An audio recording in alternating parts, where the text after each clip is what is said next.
Welcome. Let's take a look now at a risk event for the week starting Monday, the 3rd of October. And as we go into a new and final quarter of this year, central bank meetings remain key.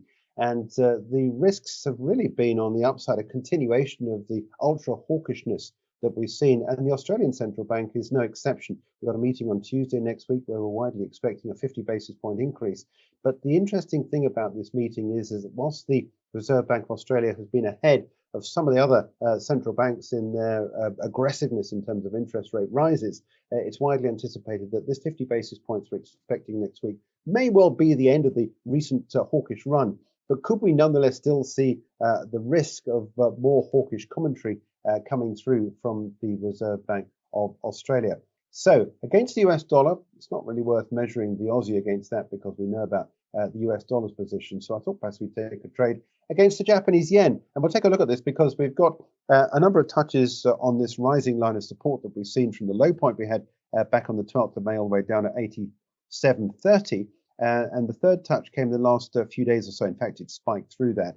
But you can see here that this rising line of support coincides with the support being achieved here, this 92.46 level, the 76.4% retracement of this fib here. The fib started out with that lower low that we had and the swing high at 98.74 on the 13th of September. Now, this pullback here, I think, provides us with an opportunity. This pullback we've seen in the Aussie against that weak Japanese yen, I think in any event is perhaps maybe possibly time for a turnaround, bearing in mind we've hit this line of support on this fib here. And if indeed we do get this backed up by some of the fundamental news next week of a sort of more hawkish commentary coming through from the RBA, then there's an opportunity to buy this. Your stop loss would go underneath the low point of the spike on the candle on Wednesday. So your stop loss would be under the 92 yen level with a view to taking this higher at some point. If there is a capitulation and we don't get the hawkishness, we don't get the interest rate rise, and there is a turnaround, you will be stopped out,